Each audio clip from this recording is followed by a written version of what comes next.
32 নম্বরের কেয়ারটেকার থেকে জাতীয় সংসদের হুইপ মাহবুব আরা গিনি। টেন্ডারবাজি আর কমিশন বাণিজ্যে রমরম। ফের বেড়েছে ভোজ্য তেল ডালের দাম, বেগুনের কেজি 200 টাকা। টানা বৃষ্টি উজানের ঢলে বাড়ছে নদ নদীর পানি, শেরপুরে বাঁধ ভেঙে প্লাবিত নিম্নাঞ্চল।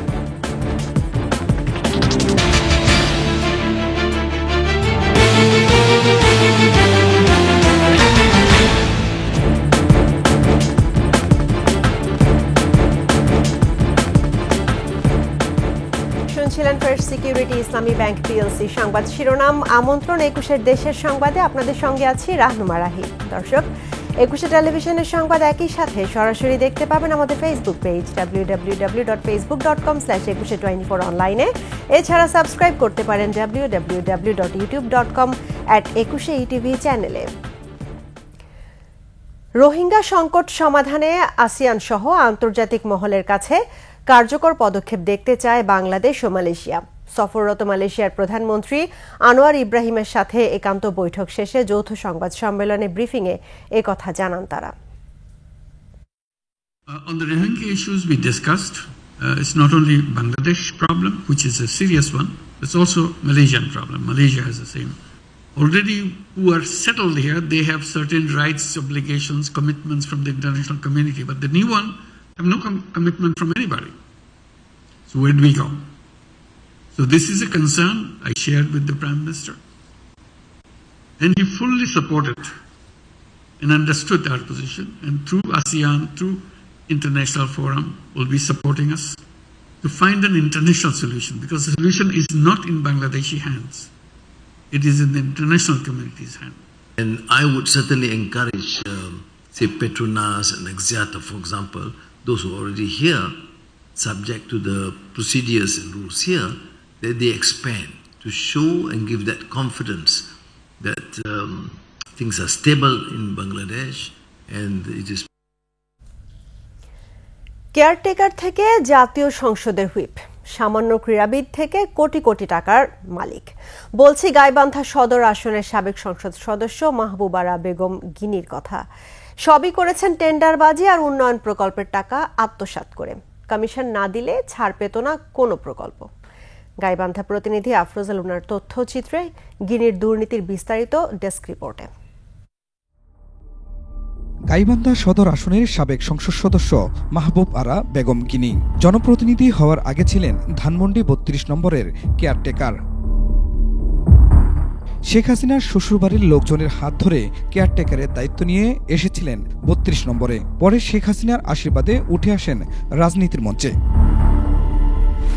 2008 সালে নির্বাচনে অংশ নিয়ে প্রথমবার হন সংসদ সদস্য। এরপরই আলাদিনের চেরাগ পেয়ে যান গিনি। 2014 সালে বিনা ভোটে এবং 2018 সালের বিতর্কিত নির্বাচনেও হন এমপি। বানানো হয় জাতীয় সংসদের হুইপ।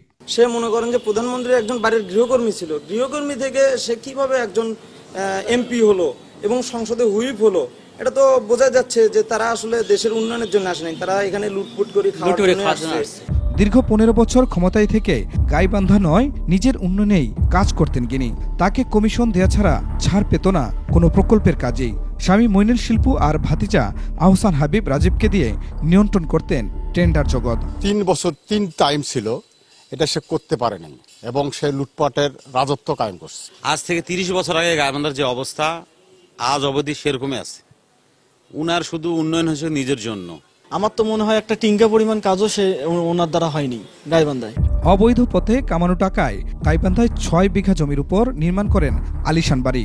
ঢাকা সহ দেশের বিভিন্ন স্থানেও একাধিক বাড়ি রয়েছে বলেও জানান স্থানীয়রা।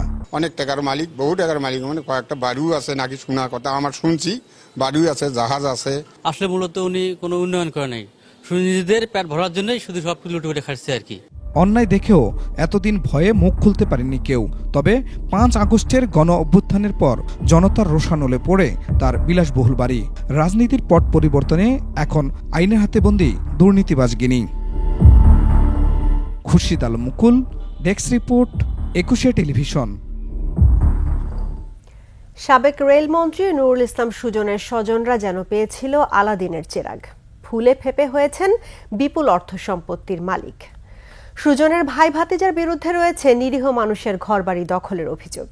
একসময় ভয়ে তাদের বিরুদ্ধে কেউ মুখ না খুললেও এখন বেরিয়ে আসছে নানা অপকর্মের কথা। পঞ্চগড় প্রতিনিধির তথ্য ছবিতে desk report. Advocate Nurul Islam Sujan 3 বারের সংসদ সদস্য এবং সাবেক রেলমন্ত্রী। নির্বাচনী হলফনামা অনুযায়ী সুজনের কৃষিজমি 8 থেকে বেড়ে হয়েছে 35 একর। ঢাকায় রয়েছে একাধিক ফ্ল্যাট ও প্লট। তার সুবাদে আলাদিনের চেরাগের সন্ধান পান নিকট আত্মীয়রাও। ভাই আর ভাতিজারা মিলে রেলের ঠিকাদারি করে লুটে নিয়েছেন কোটি কোটি টাকা। তাদের বিরুদ্ধে রয়েছে সুদের কারবারের অভিযোগ। সুদের টাকা আদায় না হলে দখল করা হতো জমি। রেলমন্ত্রীর ভাইস্তার কাছে 18,000 টাকা নিয়েছিলাম, 47,943 টাকা দিয়েছি, তা ওনার শোধ হয়নি। চেক স্ট্যাম্প দিয়েছি, ওগুলা ফেরত দেয়নি আজও পর্যন্ত। এর যে জুলুম অত্যাচার, কঠিন জুলুম অত্যাচার, আমার কয়েকবার আটকাইছে। রেলমন্ত্রী আমাদেরকে কিছুই দেয় নাই, ওর ভাইস্তা জ্বালা দিছে, রেলমন্ত্রীর ভাইস্তা জ্বালা দিছে। শেষ পর্যন্ত আমাকে বড় বাজেট দিতে চাইছে। বাজেট কেন, আমাদেরকে একটা ঘর কেন, আমাদেরকে একবার টিন দেয় নাই। আমরা 15 বছর মুখ খুলতে পারিনি ভয়ে। আমরা এখনো যে কথা বলতেছি, আমরা যে নিরাপত্তা পাবো না পাবো সরকারের কাছে, সেটাও আমাদের খুব বিপজ্জনক। মারো ধরো কাটো, এইরকম অবস্থায় এখানে দাঁড়াইছি। অমুক এই আমার বিচারপতি আছে, আমার এই মন্ত্রী আছে, আমার ওই যে চেয়ারম্যান আছে, আমার ওই পিপি আছে, এদের ধমকে আমরা কোনো থাকতে পারি না। সুজন ও তার পরিবারের সদস্যদের ক্ষমতার দাপটের কথা এলাকার মানুষের মুখে মুখে। মন্ত্রী সাহেব আমার বাড়ি ঘর দখল করছি, মারপিট করছি, পিটা ঝাঁটা করছে, মিথ্যা মামলা দিয়েছে, তারপরে পুকুরে মাছ মারে নিয়ে গিয়ে আরো পুকুর কথা কইয়া পারি না। আমরা মাঠে বিচার যাচ্ছি, ওর ভাইকে বিচার দিবা যাচ্ছি, ওর ভাই কয়েছে মুই কি করি, চেয়ারম্যান যাচ্ছি, চেয়ারম্যান কয়েছে মুই কি করি। মন্ত্রী সাহেব ডাকায় নাকায় বাড়ি আমার কয়েছে এই কেল্লা আপোষ করো, কেল্লা যদি আপোষ না করেন তাহলে তোমার কিন্তু আরো বিপদ হবে। আমাদের বাড়ি ঘর গুলা জ্বালা দেয়, আমার স্বামী মারে, আমি মেডিকেলে গেছি, সব মাছগুলো আমার মারে শেষ করছে।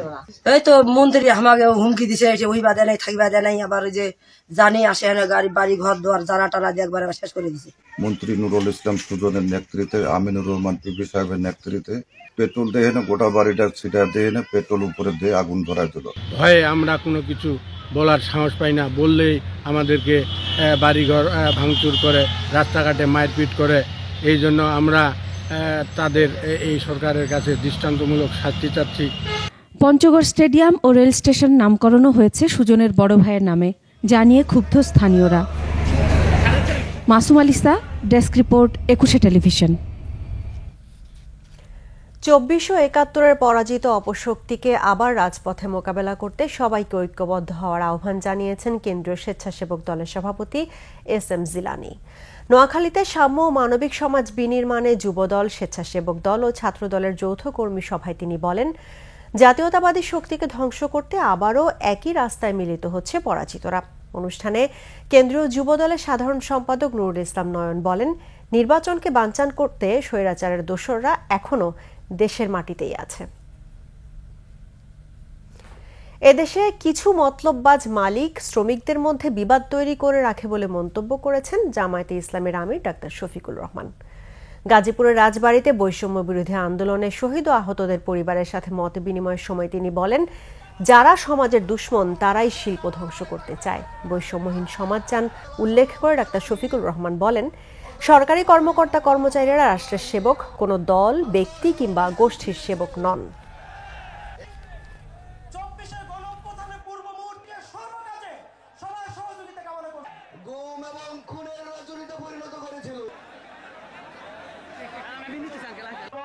শহীদ পরিবারের সদস্যদের কাছে গিয়ে দেশ গঠন করতে হবে।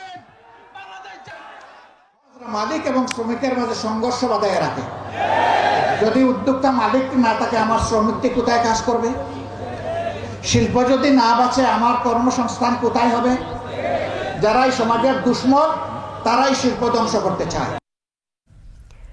নিত্যপণ্যের বাজার যেন লাগামহীন। একদিনের ব্যবধানে বেড়েছে ভোজ্য তেল, সব ধরনের ডাল, চিনি, ডিমের দাম। ব্রয়লার মুরগির বাজারও চড়া, বেগুনের কেজি ডাবল সেঞ্চুরি ছাড়িয়ে। 100 টাকার নিচে নেই কোনো সবজির দাম। বিস্তারিত মাহিলা ইসলামের রিপোর্টে। জিনিসের দাম দেখেন, এটা কেউ দেখেন, এটা কেউ দেখে না।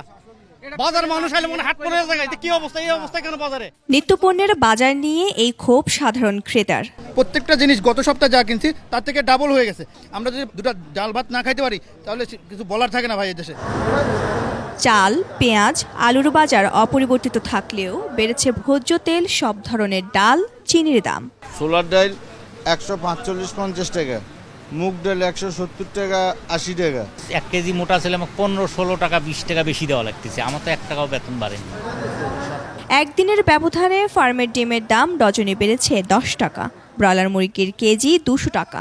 গত সপ্তাহে ছিল লাল ডিম 155 টাকা ডজন, এই সপ্তাহে হয়েছে 162 টাকা ডজন। ব্রয়লার পাকিস্তানি এগুলা পার কেজিতে 15 টাকা 20 টাকা বাড়তি।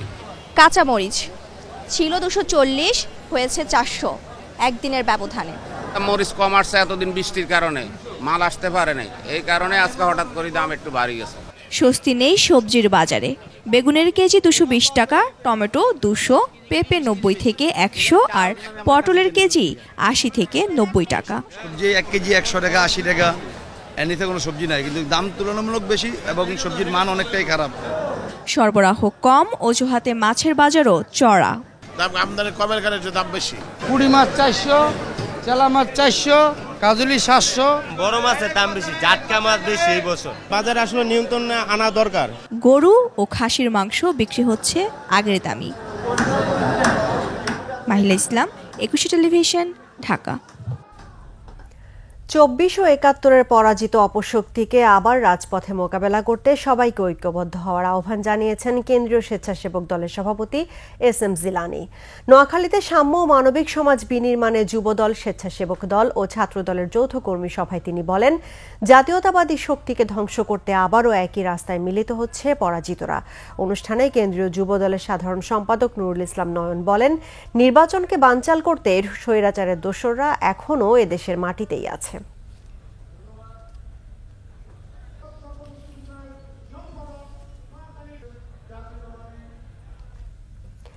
মেঘনা নদীতে ধরা পড়ছে না আশানুরূপ ইলিশ। মৎস্য বিভাগ বলছে, নদীতে ডুবোচর পড়ায় সাগরের ইলিশ ঢুকতে পারছে না।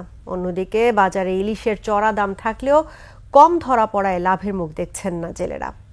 লক্ষ্মীপুর প্রতিনিধি জান্নাতুল নয়নের তথ্যচিত্রে ডেস্ক রিপোর্ট। চলছে ইলিশের ভরা মৌসুম, কিন্তু জেলেদের জালে ধরা পড়ছে না রূপালী ইলিশ। গত কয়েক বছর ধরেই নদীতে চলছে ইলিশের আকাল। এর প্রভাব পড়ছে হাটে বাজারে। জেলে এবং ব্যবসায়ীরা বলছেন, একসময় ভরা মৌসুমে প্রচুর ইলিশ ধরা পড়লেও এখন আর তেমনটা নেই। এতে খরচও ওঠে না জেলেদের। এখানে মাছ হইতেছে না, মাছ সাগরে আছে, যে জায়গা দিয়ে মাছ আসবে ওইখান দিয়ে বাঁধ পড়ে গেছে। চরাঞ্চল হওয়ার কারণে মাছ উঠতেছে না। এই শটটা যদি গাড়ি দেয় তাহলে মনে করেন মাছটা এই মেঘনা নদীতে আসবে। কম হইলে দাম বাড়তি হইলেও আমাকে ফসে না, যদি মাছ বেশি হতো দাম কম হইলে আমাকে ফসতো। আগের থেকে অনেক সুইটেবল মাছের দাম ভালো, কিন্তু নদীতে মাছ কম। ধীরে ধীরে নদী ভরাট হয়ে ডুবোচর পড়ায় সাগর থেকে নদীতে ইলিশ আসছে না বলে মনে করছে মৎস্য বিভাগ। স্রোত এবং বর্ষা এই দুটো সমন্বয় কিন্তু ইলিশের চলাফেরার মুভমেন্টটা নির্ভর করে।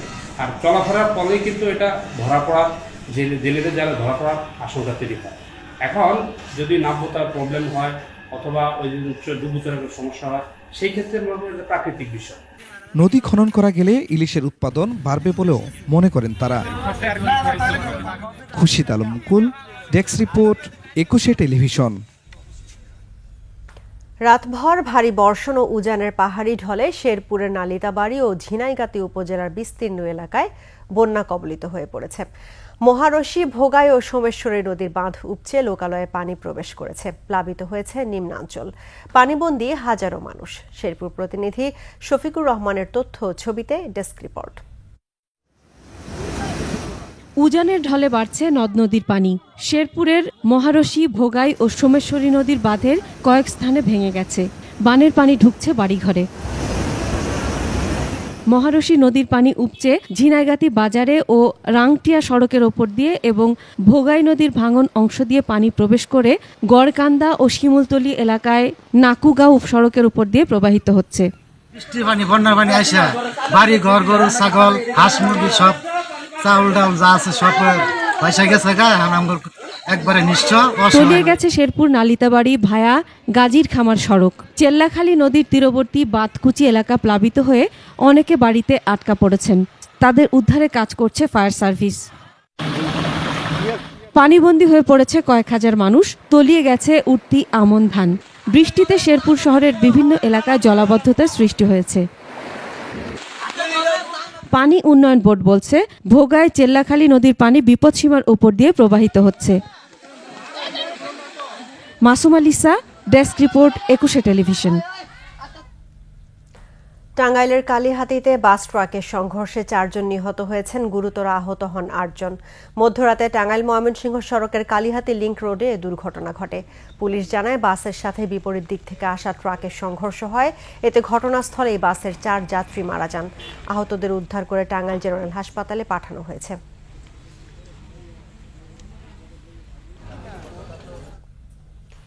কিশোরগঞ্জে প্রতিমা ভাঙচুরের ঘটনায় মন্দির পরিদর্শন করেছেন ঢাকা রেঞ্জের অতিরিক্ত ডিআইজি মাশরুকুর রহমান খালেদ। দুপুরে জেলা শহরের 32 এলাকায় শ্রী শ্রী গোপীনাথ জিউর আখড়া মন্দির পরিদর্শন করেন তিনি। বলেন, যারা এই দুর্ঘটনার সাথে জড়িত তাদের খুঁজে বের করে আইনের আওতায় আনা হবে। এ ব্যাপারে কোনো ছাড় দেয়া হবে না বলেও জানান। গেল 3 অক্টোবর কিশোরগঞ্জ জেলা শহরে 7টি প্রতিমা ভাঙচুর করে দুর্বৃত্তরা। বান্দরবানে দুর্গাপূজায় সার্বিক নিরাপত্তা দেয়া নিয়ে পূজা উদযাপন কমিটির সঙ্গে মতবিনিময় করেছে সেনাবাহিনীর সদর জোন। সভায় সেনা জোনের commander lieutenant colonel ASM Mahmudul Hasan বলেন, বান্দরবানে হিন্দু সম্প্রদায়ের প্রধান ধর্মীয় উৎসব যেন অন্যান্য বছরের মতো উৎসব মুখর পরিবেশে অনুষ্ঠিত হয়, সেজন্য সার্বক্ষণিক নজরদারি রাখবে সেনাবাহিনী। সব ধরনের নিরাপত্তা দিতে সেনাবাহিনী প্রতিশ্রুতিবদ্ধ বলেও জানান। এবছর বান্দরবানে 31টি মণ্ডপে দুর্গাপূজার আয়োজন করা হয়েছে।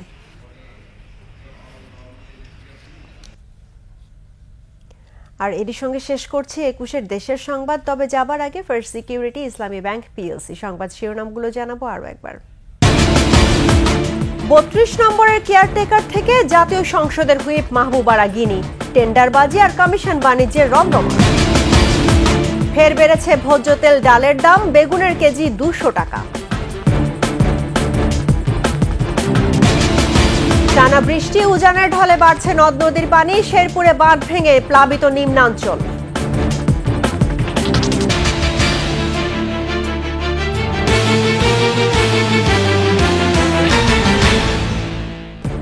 দর্শক, 21 সর্বশেষ খবর জানতে ডায়াল করুন 2021 নম্বরে, আর ভিজিট করুন 21-tv.com এই ওয়েবসাইটে। ফেসবুকে ভিজিট করতে পারেন www.facebook.com/2124 অনলাইনে।